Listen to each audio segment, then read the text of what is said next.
Hey guys, my name is Sammie Flook and I'm a strategic psychotherapist and mindset coach. So today I'm going to be taking you through a basic compartmentalization technique to help you work through and manage feelings and experiences of anxiety if and when they arise.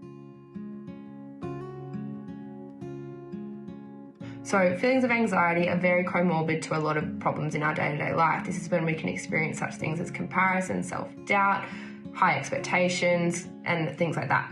So this is something I work through on a daily basis. But when we're looking at anxiety, we want to look at not just how we're managing feelings of anxiety if and when they arise, but the part that we play and also what we have to do to feel anxious. So when we understand the pattern, we get clear on how to change our actions and get clear on what we can do differently. So when we're in a state of anxiety, we're usually commonly doing these four things. I'm usually in my head focusing on a what if in the future. I'm usually focusing on what I can't control instead of what I can control. I'm usually attaching to every thought or feeling as if it's fact or true. And usually I'm focusing on what I can't do instead of what I can do in a situation. So this is what compartmentalization will help you to do.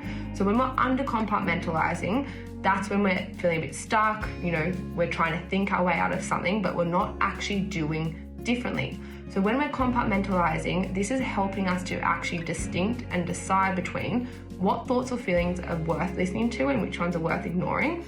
And most importantly, how we're actually determining whether our thoughts or feelings are valid or true or not. So we either have really good evidence to back our thoughts and feelings, or we're just feeling lack within ourselves, we're using evidence from the past, or we're only looking at specific evidence that backs our thoughts and feelings to be true in that moment, which is a little mechanism we do to make ourselves feel safe, but it doesn't actually change what we're doing in that behavior.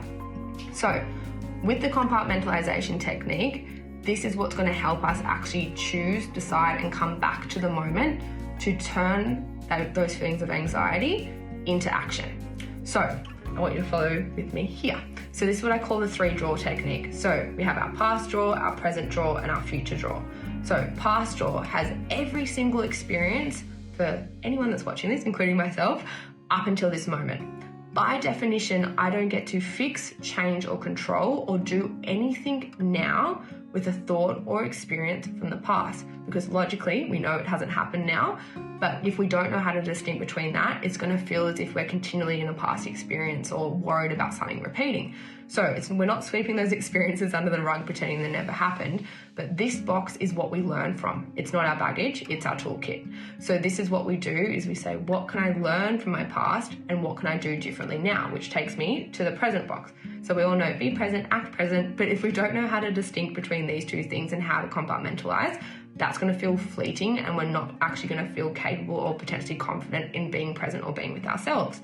So our present drawer is the only drawer that we get to work out of. It has all of my skills, everything that I can do, and it helps me to turn my what if into a what can I do. So when we're taking that effective analysis of our thoughts and feelings, we're taking an action in response to that feeling. So that's the key thing we want to have a play with here. So future drawer, and this is the most important one that we want to have a play with.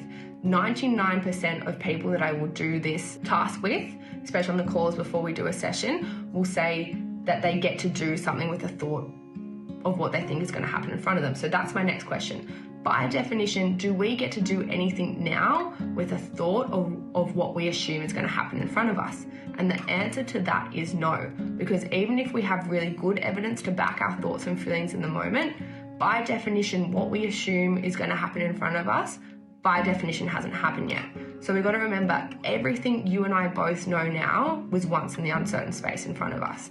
And most importantly, that everything that is going to happen in front of us now, the good, the hard, and the lessons, is also in that uncertain space in front of us. So everything you know now, you once had to do for the first time. And one of my favorite examples to give to this, and this might be relevant, especially when you're out in the surf, if I was to tell you to go out in the surf and stand in front of the biggest wave you could and tell it to stop, what would happen?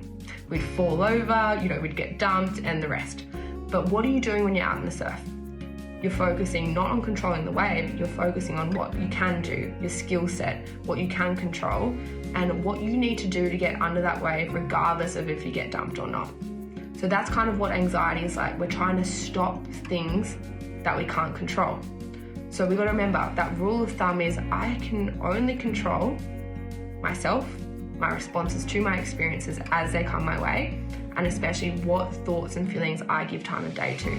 But what I want you to have a play with now is when you're feeling a bit overwhelmed, is to stop and breathe and to ask yourself, how can I turn that what if into a what can I do?